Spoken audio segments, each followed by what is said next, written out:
भारत माता के। सभी को राम राम, सत श्री अकाल। वाहिगुरु जी दा खालसा, वाहिगुरु जी दी फतेह।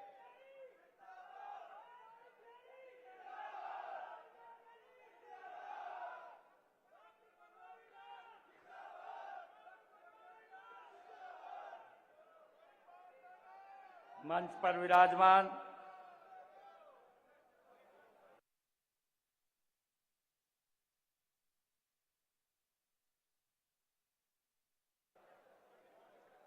हरियाणा सरकार में मेरे साथी मंत्री, आप सबके चहेते महिपाल डांडा जी, हरियाणा विधानसभा के डिप्टी स्पीकर रणवीर गंगवा जी,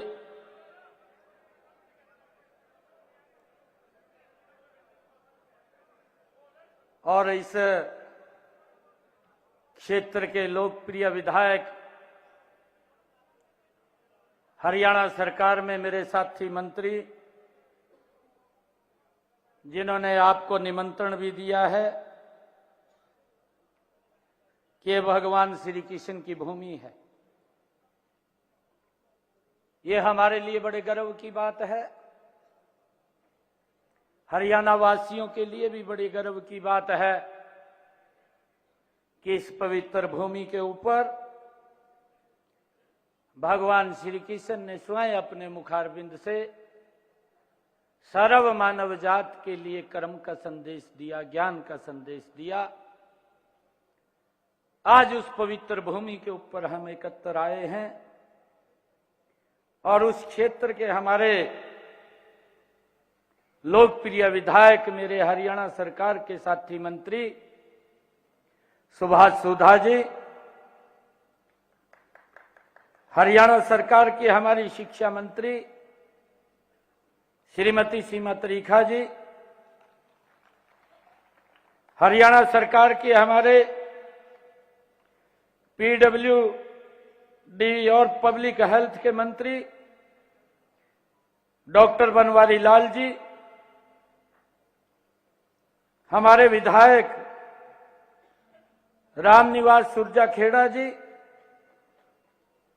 हमारे विधायक दूड़ाराम जी, हमारे विधायक जोगीराम सिहाग जी, हमारे विधायक दीपक मंगला जी, परवीन डागर जी, श्रीमती निर्मल चौधरी जी, घनश्याम दास अरोड़ा जी, हमारे विधायक लक्ष्मण यादव जी, सीताराम यादव जी, और हमारे कृष्ण मीडा जी, राजेश नागर जी, बख्शी सिंह विर्क जी पूर्व विधायक, और हमारी पूर्व सांसद सुनीता दुग्गल जी, पूर्व मंत्री हरियाणा प्रदेश कर्णदेव काम्बोज जी, श्रीमती लतिका शर्मा जी, हमारे भारतीय जनता पार्टी के प्रदेश के महामंत्री मेरे साथ, क्योंकि ये जिम्मेवारी भी पार्टी के अध्यक्ष के नाते मेरे पास है, और मेरे साथ प्रदेश के महामंत्री के नाते सुरेंद्र पूनिया जी, जिला के हमारे माननीय अध्यक्ष रवि बतान जी, जिला परिषद की हमारी चेयरपर्सन कमलजीत कौर जी, जयपाल सिंह जी, हमारे चेयरमैन धर्मवीर डागर जी, पशुधन विकास बोर्ड के चेयरमैन धर्मवीर मिर्जापुर जी, पंजाबी एकेडमी के हमारे एडवाइजर हरपाल चीका जी, और हमारे अधिकारी अमित अग्रवाल जी, मंच पर विराजमान हमारे सभी महानुभाव, हरियाणा के कोने कोने से आज यहां पर पधारे सभी सरपंचगण और सभी जितने हमारे सरपंच पतिगण, सभी को राम राम।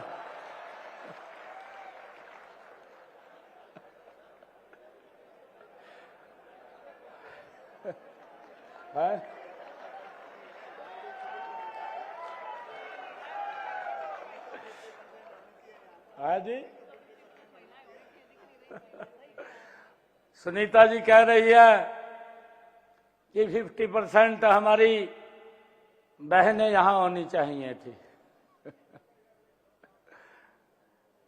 मैं सभी को आज बहुत बहुत बधाई और शुभकामनाएं देता हूं।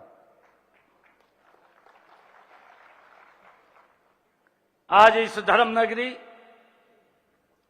कुरुक्षेत्र की पावन धरा पर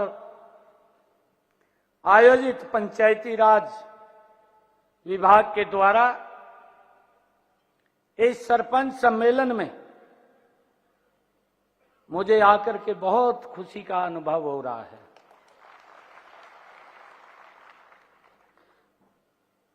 मैं कुरुक्षेत्र की इस ऐतिहासिक धरा पर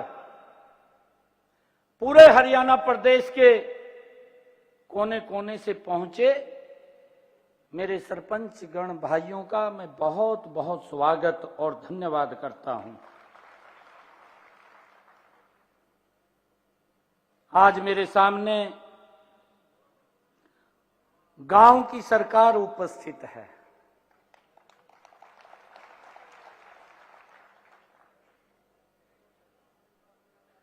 सरपंच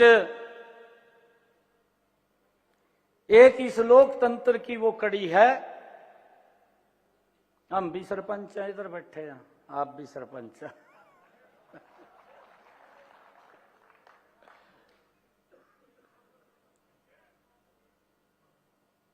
हम सब जनता के प्रति जवाबदेह हैं, जनता के प्रतिनिधि हैं। इस लोकतंत्र में चुनाव होता है।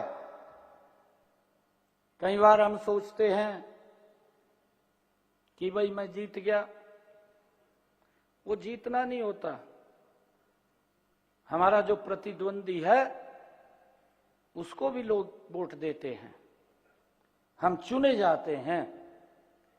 ज्यादा मत हमारे पास आए तो हम चुने गए।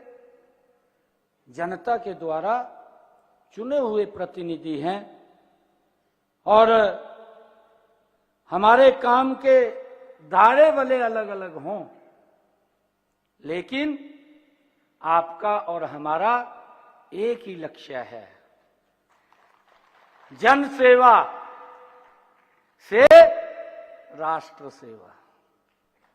ये हमारा लक्ष्य है, आपका भी यही लक्ष्य है और इधर जो बैठे हैं उनका भी लक्ष्य है। और इस लोकतंत्र की इकाई को हम मजबूती से आगे बढ़ाने का काम करते हैं।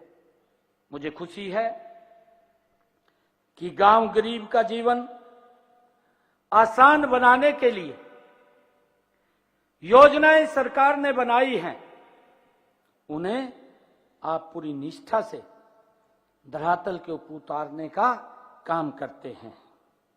आपके योगदान की मैं सराहना करता हूं। माननीय प्रधानमंत्री नरेंद्र मोदी जी ने इस लोकतंत्र को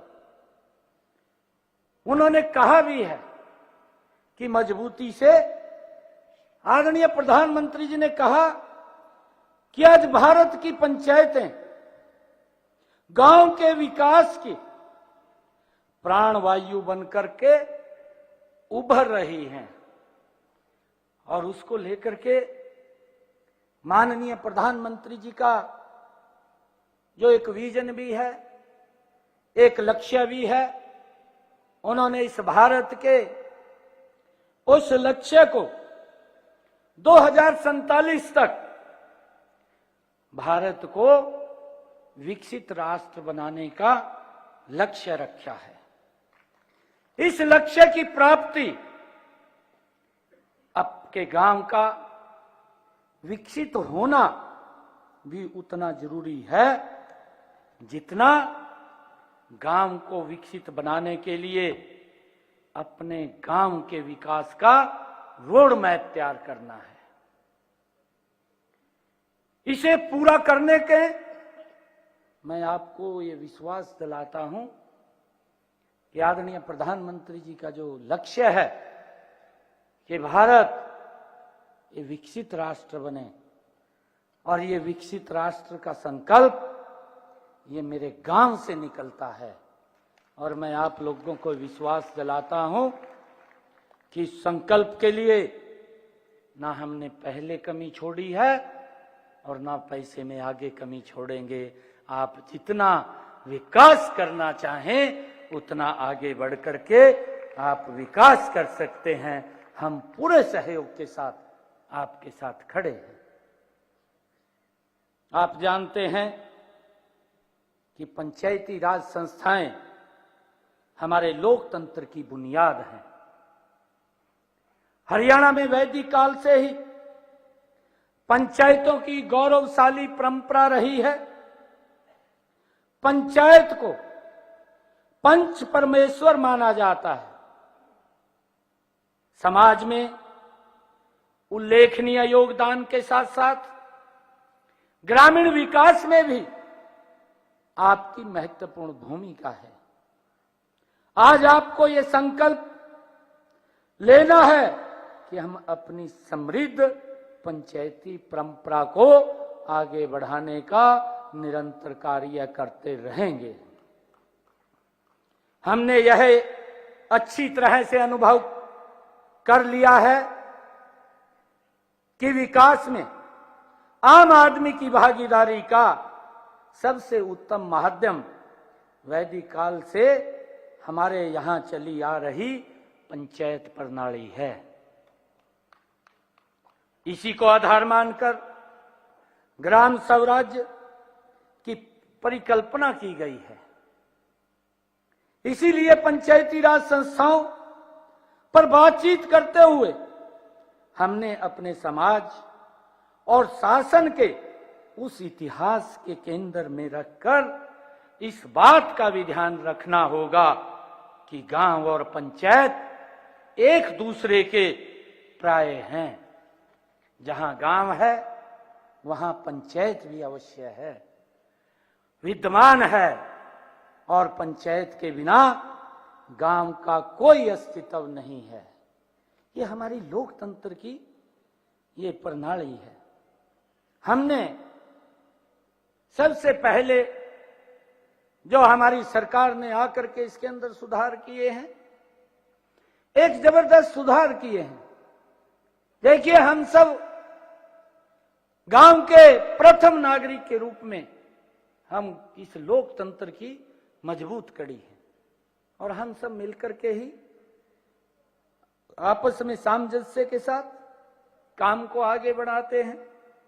हमने वर्ष 2014 में जब पहली बार प्रदेश के अंदर सत्ता संभाली, इसके कुछ महीने के बाद ही ये निर्णय लिया गया कि गांव में हमारी पढ़ी लिखी पंचायतें वो होनी चाहिए। उसका कारण था जब हम देखते थे कि जब कोई शिकायत करता था और शिकायत करके बोलता था, कोर्ट के अंदर जब उसके चक्कर काटता था हमारा सरपंच, और जब वहां जाता था तो जज के सामने खड़ा होकर के बोलता था, कहा भाई मुझे तो पता नहीं लगा, जज ने आके मेरे साइन करा लिए। ये इस प्रकार की बातें वो सुनने को मिलती थी। हमारी जो सोच थी, हमारी सरकार की सोच थी, किसी की क्या मजाल कि मेरे सरपंच के प्रति कोई उंगली उठा दे। इस सोच को लेकर के ये निर्णय करना पड़ा कि वो कोर्ट के अंदर जज के सामने ये ना कहे कि मैं तो अनपढ़ था भाई और मेरे को तो साइन करा लिए, होता भी था।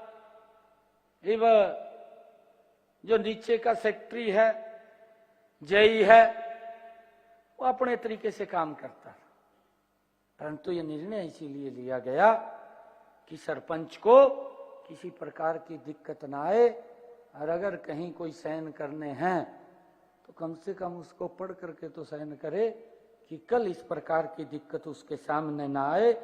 इस कारण से ये निर्णय हमारी सरकार ने लिया कि हमारे यहाँ पढ़ी लिखी पंचायत होनी चाहिए। ये आपकी भलाई के लिए लिया था कि आपको कोई उंगली ना उठाए, आपको कोई सम्मान के अंदर ठेस ना आए, उसको लेकर के हमारी सरकार ने ये निर्णय किया और उसका लाभ भी मिला है। आज पढ़ी लिखी पंचायतें हैं, तुरंत निर्णय करते हैं, आपके पास विकास की गति आगे बढ़ती है। ये हमने इसका निर्णय किया और मैं आपको बताना चाहता हूं कि हमने ग्राम विकास के बजट में भी बढ़ोतरी की। अगर मैं पिछले कार्यकाल की बात करूं, पहले की सरकारें तो गांव के साथ बड़ा अन्याय करती थी, गांव के लिए पैसे खर्च करने से बचती थी, गांव को नजरअंदाज किया जाता था, गांव के लोगों को बांट करके राजनीतिक दल अपनी दुकान चलाते थे। हमने गांव के साथ हो रहे अन्याय का समाप्त किया है। हमने गांव के विकास के लिए तिजोरी खोल दी है। मैं आपको बताना भी चाहूंगा, 2014 से पहले हम अगर ध्यान करें, 2014 से पहले पंचायतों के लिए राज्य वित्त आयोग का अनुदान वो 600 करोड़ रुपए था।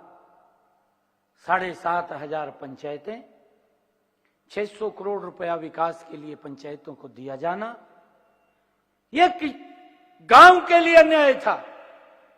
गांव विकास की गति के ऊपर आगे नहीं बढ़ सकता था, परंतु इस सिस्टम को बदला और इस सिस्टम को बदल करके मैं धन्यवाद देना चाहूंगा अटल बिहारी वाजपेयी जी को, मैं धन्यवाद देना चाहूंगा नरेंद्र मोदी जी को।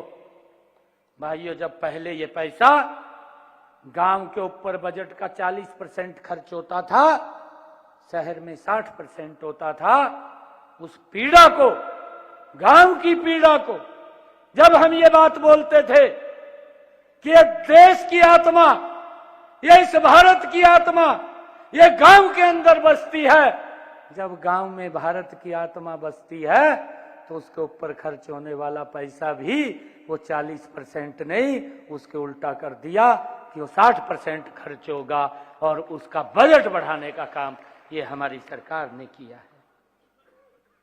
जब मैं ये देखता हूं कि माननीय प्रधानमंत्री जी ने, आदरणीय नरेंद्र मोदी जी ने, जो हमारा वित्त आयोग है, उस वित्त आयोग को हरियाणा के अंदर जो दी जाने वाली अनुदान राशि है उसको बढ़ा करके, ये पहले तो जो मैंने आपको बताया है कि 600 करोड़ रुपए थी, परंतु जब 2014 के बाद ये राशि बढ़ा करके हमने 2,968 करोड़ रुपया ये गांव के विकास के लिए वित्त आयोग के अंदर इसका प्रावधान किया है। यही नहीं, हमने इस वित्त वर्ष के बजट में भी ग्रामीण क्षेत्रों के विकास के लिए 7,276 करोड़ रुपया आवंटित किया है, जबकि हमारे से पहले की सरकारें, अगर हम 2013-14 की बात करें, मात्र 1898 करोड़ रुपया की राशि आवंटित थी, 1898 करोड़ रुपए की, और आज नरेंद्र मोदी जी ने उसको बढ़ा करके 276 करोड़ रुपया ये ग्रामीण विकास के लिए ये बजट का आवंटन किया है। ग्रामीण क्षेत्रों में जो अनुसूचित जातियों और पिछड़े वर्गों के लिए भी विकास के अलग बजट के उसके अंदर प्रावधान किया है। मैं आज आपको कुछ और शक्तियों की जो हमारे महिपाल डांडा जी ने बात की है कि लगातार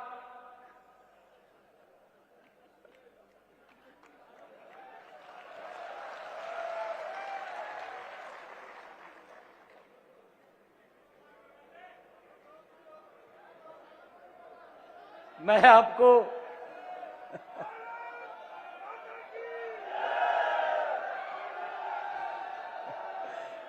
आपको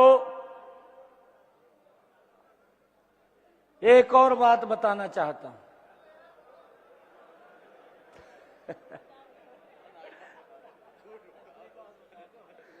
नहीं, सच्चाई बता रहा हूं। जब से ये जिम्मेवारी मेरे पास आई, मैं सरपंचों को मिल रहा था। कोई भी सरपंच ने अगर ये कह दिया भी यहां मिलना है, मैं कहा, आ जा भाई। मैंने किसी को जवाब नहीं दिया। अगर कोई भी सरपंच, इतने बैठे हैं यहां, पूरे प्रदेश का सरपंच ये नहीं कह सकता भी मुख्यमंत्री को हमने टाइम के लिए कहा दिया दी। मैंने तुरंत जल्दी बुला लिया, मैं कहा, जो भाई।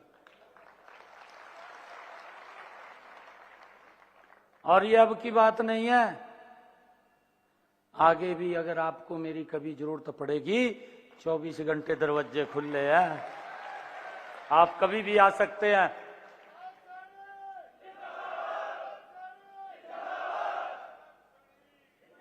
हमारी सरकार का ध्येय है कि हमने विकास के कार्य करने हैं और उसको लेकर के हमारी सरकार काम कर रही है। मैं अधिकारियों से भी बैठा हूं इतने समय के अंदर, चाहे कोड ऑफ कंडक्ट लग रहा था, मैं अधिकारियों के साथ भी बैठा हूं। मैंने अधिकारियों के साथ सरपंचों को और ठेकेदारों की भी बैठक कराई है, उसके अंदर भी बैठे हैं। फिर मैं एक दिन स्वयं भी बैठा हूं। मैंने कहा मैं भी समझ लूं, मैं कहा क्या दिक्कत है रिया।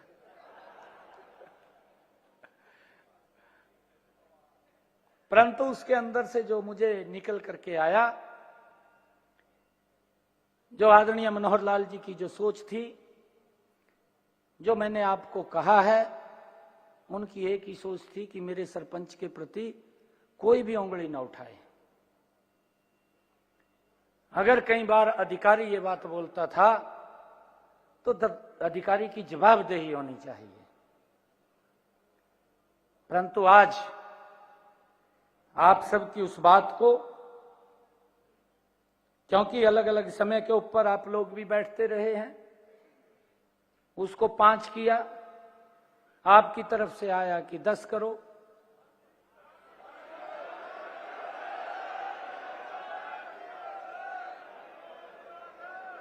मैं बात सुना रहा हूं, मैं बात सुना रहा हूं।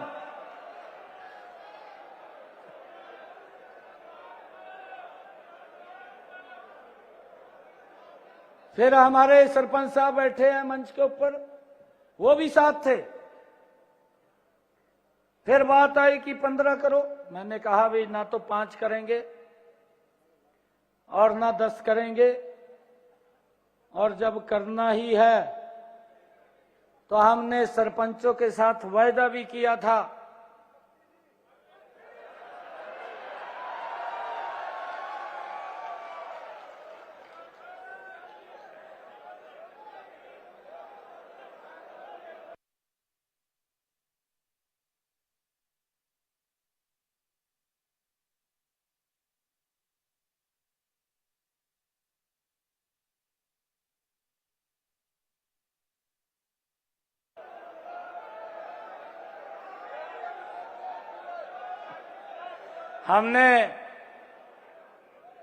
हमने सरपंचों के साथ आपकी समस्या को समझा है, ऐसा नहीं है।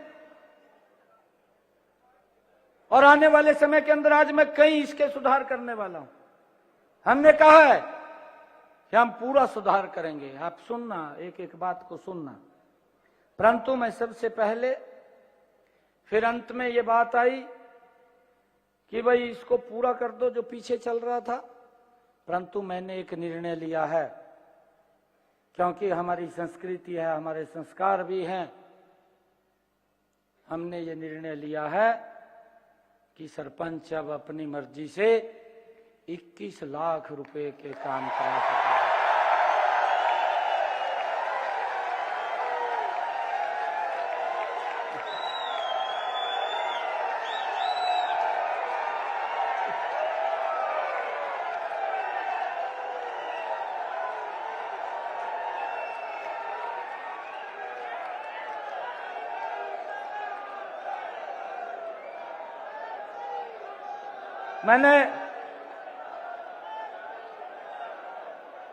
मैंने कहा है,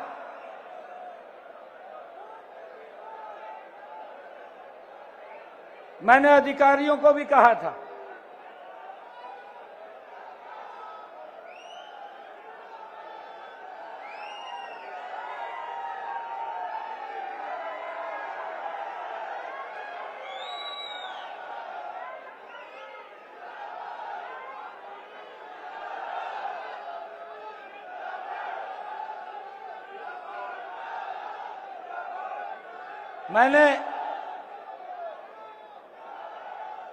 मैंने कुछ और सुधार भी किए हैं। मैं आज आप लोगों के बीच में कह रहा हूं, मैं अधिकारियों के साथ बैठा, एक बार नहीं बैठा, कई बार हमने बैठक की, इसके ऊपर चर्चा की। मैंने अधिकारियों को कहा कि आप जल्दी सुधार कर दें, नहीं तो हम कर देंगे।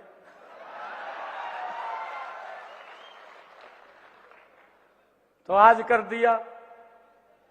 ये आप लोगों की भावनाएं थी। और मैं आपको और भी बताना चाहता हूं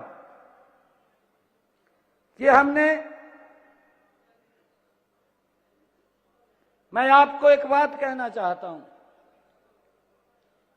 देखिए, आपका समय अभी लंबा है।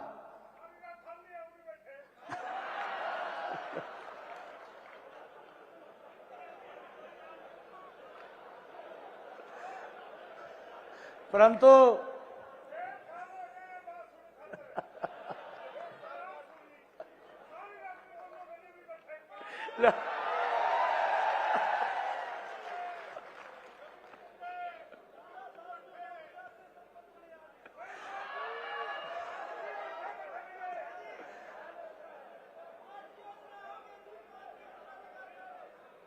मैं आपको एक बात से आश्वस्त करता हूं,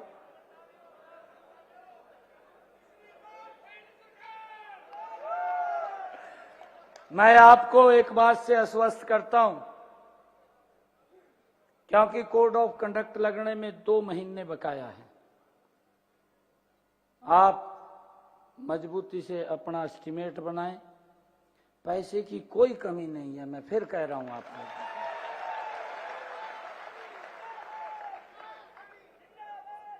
आप लोगों को विकास के लिए हम खूब पैसा आपके पास देने का काम करेंगे। मैं एक और आज घोषणा करता हूं,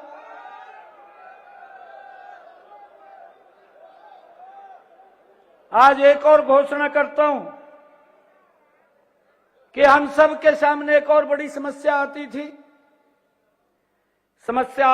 कोई आप विकास के काम कर रहे हैं, आपने वहां पर मिट्टी का भर्त करना है,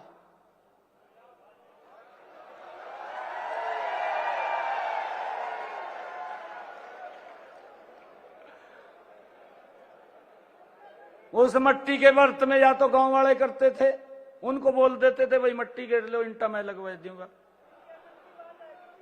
है अच्छा,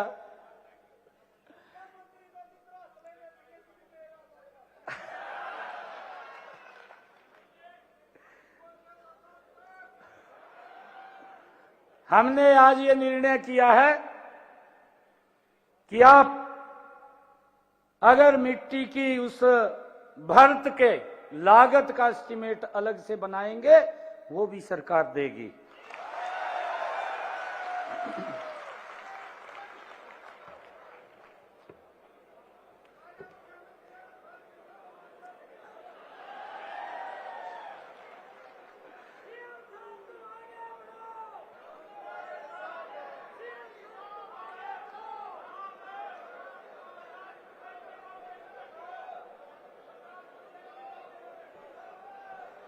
आज मैं सभी अपने सरपंच भाइयों को,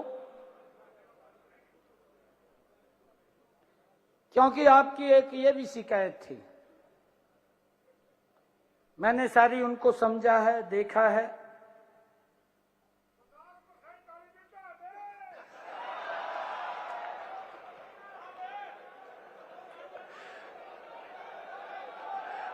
मेरी बात सुनो। ओ भाई, मेरी बात सुनो पहला आप। अभी तो काम चलाओ, फिर आगे देखेंगे 2024 का।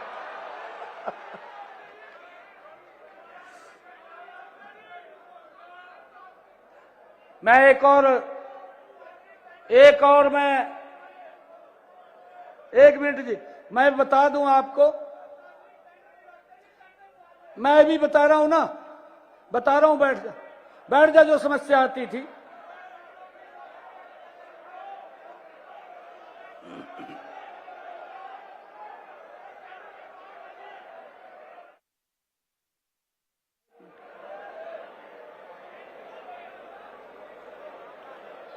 हमने आपकी समस्या को समझा है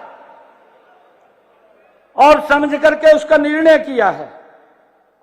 मैं अभी आपको बता रहा था कि हमारे सरपंच भाइयों के सामने एक ये बड़ी शिकायत रहती थी कि जेई कई महीने तक एस्टीमेट नहीं बनाता, इससे काम में भी देरी होती थी। हम अब HEW पोर्टल पर ऐसी व्यवस्था कर रहे हैं कि अगर हमारे सरपंच ने जिस दिन रेजुलेशन पंचायत का पास किया, उसके 10 दिन के अंदर वो ऑटोमेटिक जेई की जिम्मेवारी बन जाएगी कि उसका एस्टीमेट बनाना और उसका अपलोड करना। अगर 10 दिन से 11वां दिन हो गया, मैंने बता दिया, मैं कहा अगर किसी भी सरपंच ने कहा मेरे को ये कह दिया अभी 11वां दिन हो गया, बस तेरे वाला फिर काम खराब हुआ, मैं कहा फिर मैं कुछ नहीं कर पाऊंगा।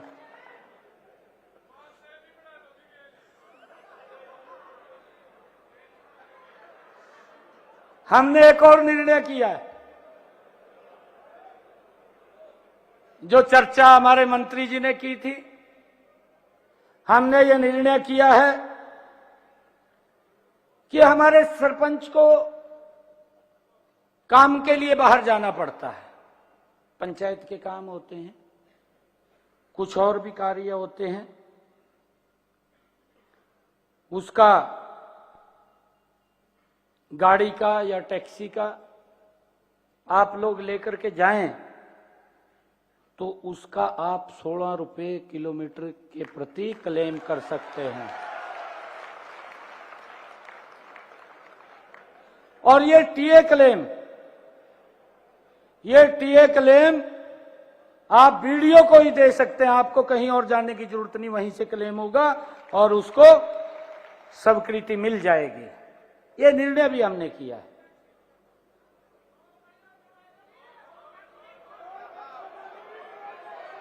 आपकी एक और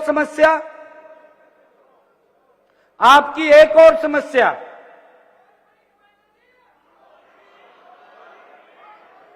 जो मेरे ध्यान में आई है कि कोर्ट में केसों की पैरवाई करने के लिए जो वकील हमें खड़े करने पड़ते थे, जिसकी चर्चा अभी महिपाल जी ने की है, मैं आज इस बात की भी घोषणा करता हूं कि जो जिला कोर्ट है, जिला स्तर या उपमंडल स्तर की कोर्ट है, केस जो पहले वकील के लिए 1100 रुपया फीस थी, अब उसको बढ़ा करके हमने 5500 रुपया कर दिया है। इसके अलावा हमने हाई कोर्ट और सुप्रीम कोर्ट, अगर आप वहां पैरवाई के लिए जाते हैं तो पहले ये 5500 रुपये थी, अब इसको 33,000 रुपया कर दिया है।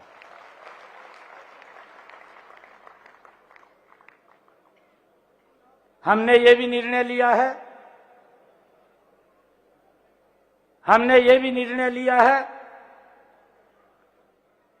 कि जो राज्य स्तरीय कार्यक्रम हैं, इब गांव में कार्यक्रम होता था, गांव के अंदर कार्यक्रम हो रहा है राज्य स्तरीय, सरपंच को पूछते नहीं थे। हमने उस प्रोटोकॉल के अंदर सरपंच को भी ला करके खड़ा कर दिया है कि अगर गांव में कार्यक्रम हो रहा है तो उसका स्थान एसपी और डीसी के साथ होगा।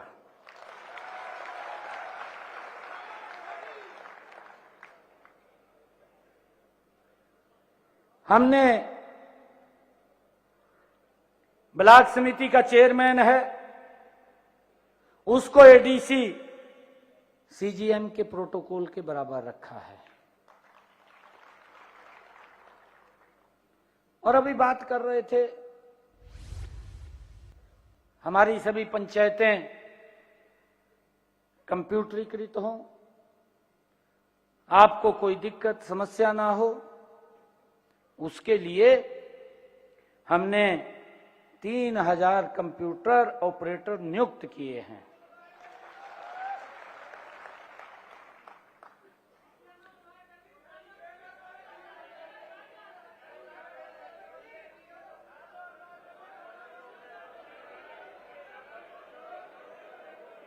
आपकी कोई बात है अलग से मेरे से मिलना।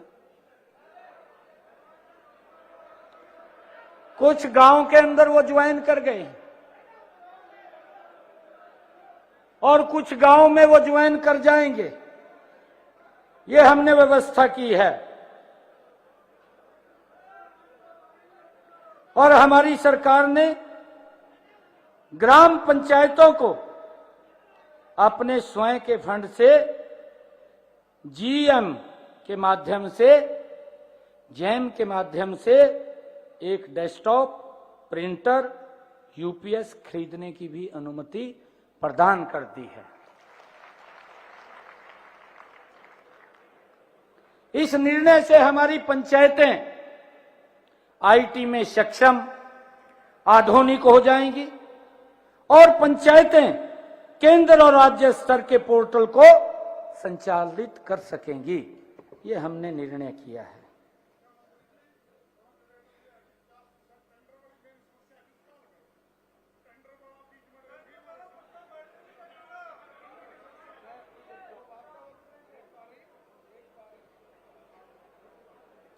सरपंचों को एक और समस्या ये आ रही थी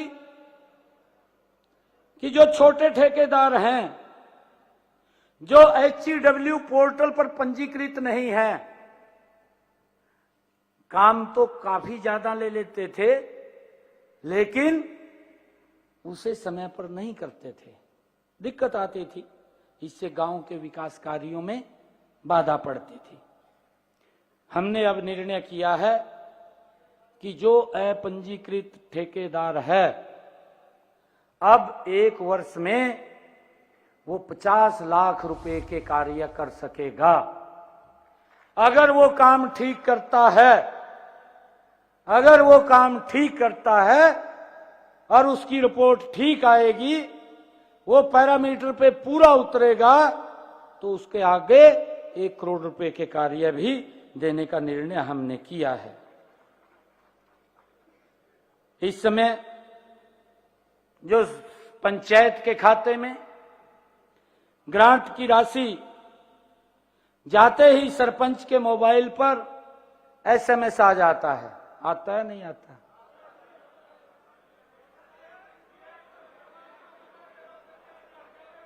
अब हमने ये भी निर्णय किया है कि जो भी बड़े ये टेंडर होंगे उसका एसएमएस भी आपके पास पहुंचेगा, आप उसमें सम्मिलित होंगे। ये भी निर्णय हमने किया है। आप सब पंचायतों में लगाए जा रहे टेंडर HEW पोर्टल पर देख सकते हैं। इसके लिए सरपंच का लॉगिन HEW पोर्टल पर भी बनवाया गया है। आपका लॉगिन भी वहां पर हमने क्रिएट करवा दिया है, सभी सरपंचों का हो गया है वो। आप उसकी जानकारी HEW पोर्टल से आप ले सकते हैं, क्या क्या काम है उसका OTP आएगा, OTP से आप लॉगिन कर जाएंगे अपने उसके अंदर। हमने ये भी निर्णय किया है कि पंचायतों की आर्थिक स्थिति मजबूत करने के लिए स्टाम्प ड्यूटी में शेयर और बिजली खपत पर लगने वाला 2% बिजली दर सीधे पंचायत के खाते में जाएगी। इसकी व्यवस्था की है। पहले इसकी प्रक्रिया जटिल थी, पैसा समय पर नहीं पहुंचता था। अब हमने ऐसा सिस्टम बनाएंगे कि हर 2 माह में पंचायत के खाते में पैसा आ जाएगा और उसकी जानकारी एसएमएस से आप तक पहुंच जाएगी।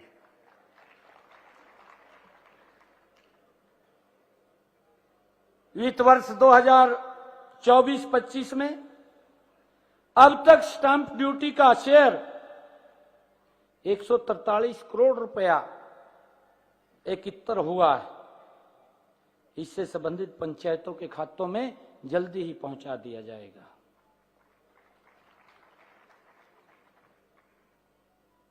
दो प्रतिशत जो बिजली का था 157 करोड़ रुपया, वो हमने पिछले दिनों में आपके पास भेजा है।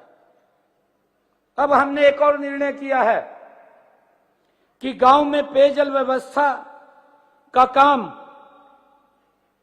पब्लिक हेल्थ विभाग से ग्राम पंचायतों को ट्रांसफर किया हुआ है। कुछ पब्लिक हेल्थ के जो ट्यूबवेल थे वो पंचायत को ट्रांसफर किए हुए थे, आप सबको जानकारी है उसकी। अनेक ग्राम पंचायतों की आय सीमित है और वे इस काम को, कोई अगर दिक्कत कोई खराबी आ जाती थी गांव पंचायत करवाने में, उसमें दिक्कत महसूस करती थी। अब से ग्राम पंचायत जो मेंटेनेंस का रेजुलेशन पास करके देगी, पब्लिक हेल्थ उसकी पेमेंट तुरंत ग्राम पंचायत को करेगा। ये व्यवस्था हमने की है।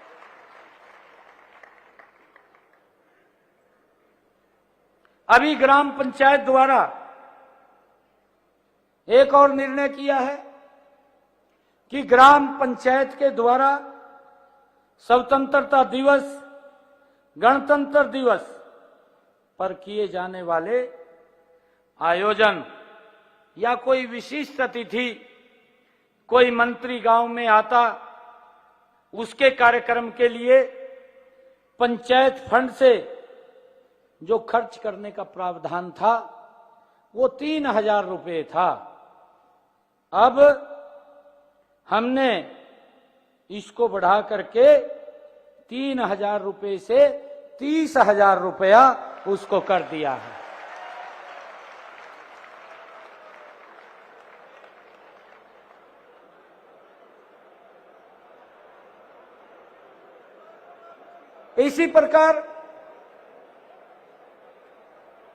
इसी प्रकार हमने राष्ट्रीय ध्वज खरीदने के लिए या राष्ट्रीय पर्व पर मिठाई बांटने के लिए, पंचायत की गतिविधियों के प्रचार करने इत्यादि पर खर्च की सीमा पहले 500 रुपये थी, 500 रुपये थी, अब इसको 5000 रुपया कर दिया है।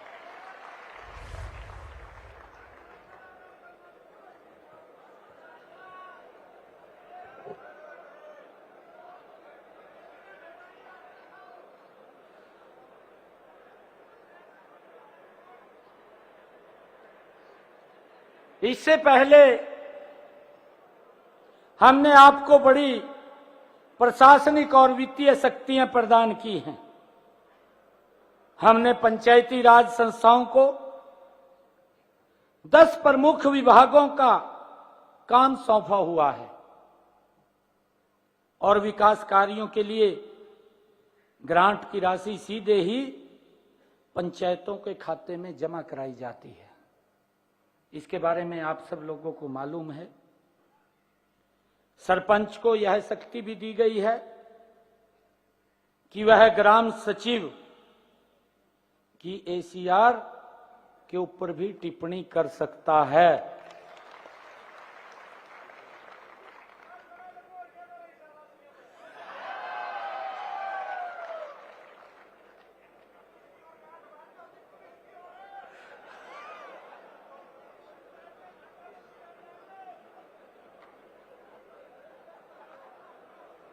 हमने पंचायती राज संस्थाओं में, यह हरियाणा पहला राज्य है कि हमने पंचायती राज संस्थाओं में महिलाओं की 50% की भागीदारी की है। मैंने कहा है ना कि सरपंच पति,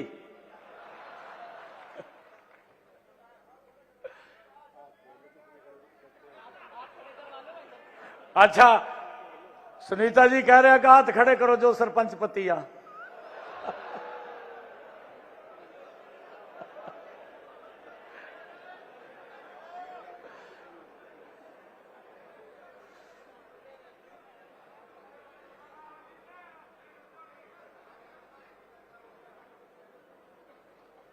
हमने राज्य वित्त आयोग व केंद्रीय वित्त आयोग का पैसा सीधे पंचायती राज संस्थाओं के खाते में देने का प्रावधान किया है। हमने यह प्रावधान भी किया है कि ग्राम सभा की साल में कम से कम 4 बैठकें आवश्यक हों, इतनी होनी चाहिए। हर बैठक में पूर्व निर्धारित एजेंडा वो होगा। इससे ग्रामीणों के विकास में गांववासियों की भागीदारी सशक्त होगी, मजबूत होगी। इसका भी निर्णय हमने किया है। पंचायती राज संस्थाओं की वित्तीय स्थिति मजबूत करने के लिए ग्रामीण क्षेत्र में संपत्ति के मूल्य के 2% के बराबर स्टाम्प शुल्क का अधिभार लगाया गया है। इससे एकत्र राजस्व 1% जिला परिषद व पंचायत समिति तथा शेष प्रतिशत ग्राम पंचायतों को दिया जाएगा। हमने विकास कार्यों में गुणवत्ता सुनिश्चित करने, पारदर्शिता लाने, भ्रष्टाचार को खत्म करने के लिए सोशल ऑडिट की अवधारणा को अपनाया है, ताकि कोई व्यक्ति ये ना कह सके भाई यहाँ पर गलत काम हुआ है या ये हो गया वो हो गया। उसके लिए भी हमने इसके अंदर प्रावधान किया है। मैं आज आप सबको आज इस मौके के ऊपर सभी को बहुत बहुत बधाई भी देता हूं और अंत में मैं इस राज्य स्तरीय सम्मेलन में आए हुए सभी सरपंचों का, सभी पंचों का पुनः स्वागत करता हूं।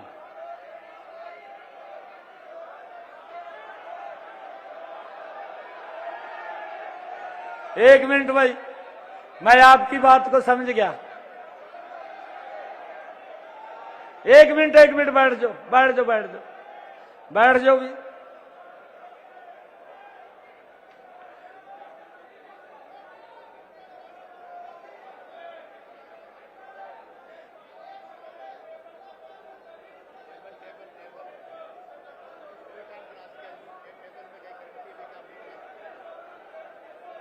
टेबल में क्या है?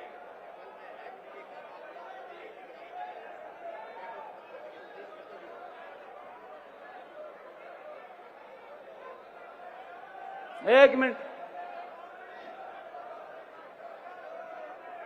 एक मिनट, एक मिनट, बैठ जाओ भाई, बैठ जाओ, इतनी देर के बैठे हैं।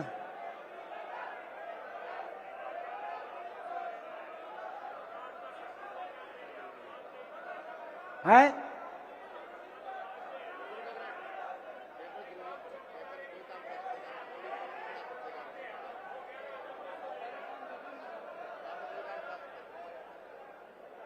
नहीं करा सकेंगे।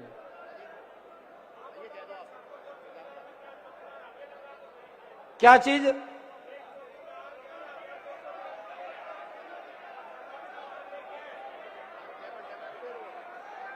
आज आपने जो चौकीदारों की बात की है,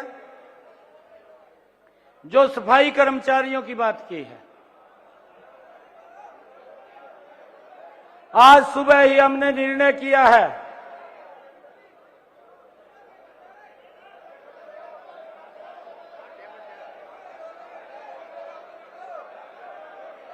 आ जान दे, एक जने नो आ जान दे, एक जना आ जाएगा, कोई सा क्या कह रहा है? वो है कोडलेस है क्या? कोडलेस है क्या? एक जना आ जाए। हाँ मैं कह रहा हूं ना, ये मेरे ध्यान में आ गई बात। आप बैठो तो।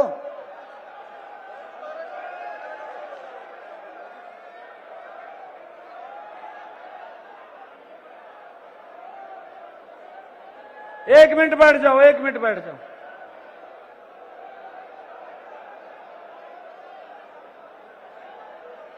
ये विजा मैं फिर सीधे शब्दों में कहूं आप लोग का, सीधे में कहूं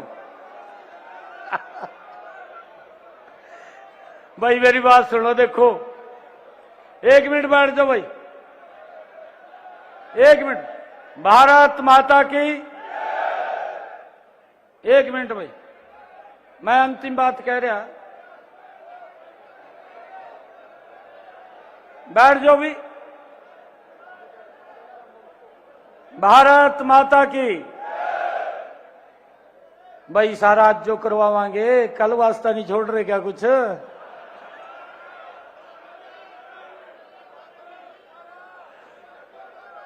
आज तो हमने आपको बुलाया है, कल आप भी बुलावांगे नहीं बुलावांगे?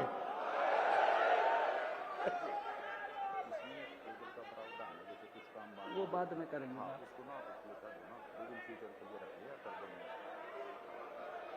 उसके अंदर मैंने कहा है, आज तो मैंने अपनी तरफ से आप लोगों को काम करने के बारे में बताया, आप बताएंगे, आपका एजेंडा भी होगा, भाई भैया भी कर दो। फिर जब आप बुलावांगे तो करांगे नहीं क्या? करांगे नहीं करांगे? फिर आप ऐसे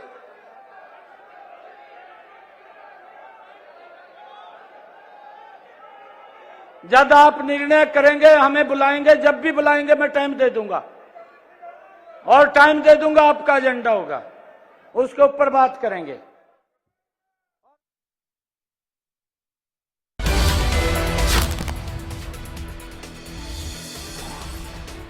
नायब सिंह सैनी ने बड़ी घोषणा की है। कुरुक्षेत्र में आप देख रहे थे, सरपंचों के लिए सीएम की ओर से यह बड़ी घोषणा की गई है। सरपंच सम्मेलन का आयोजन किया गया था और यहां पर बड़ी घोषणा, 21 लाख रुपए तक के काम अब सरपंच करवा सकेंगे, ये एक बड़ी घोषणा की गई है।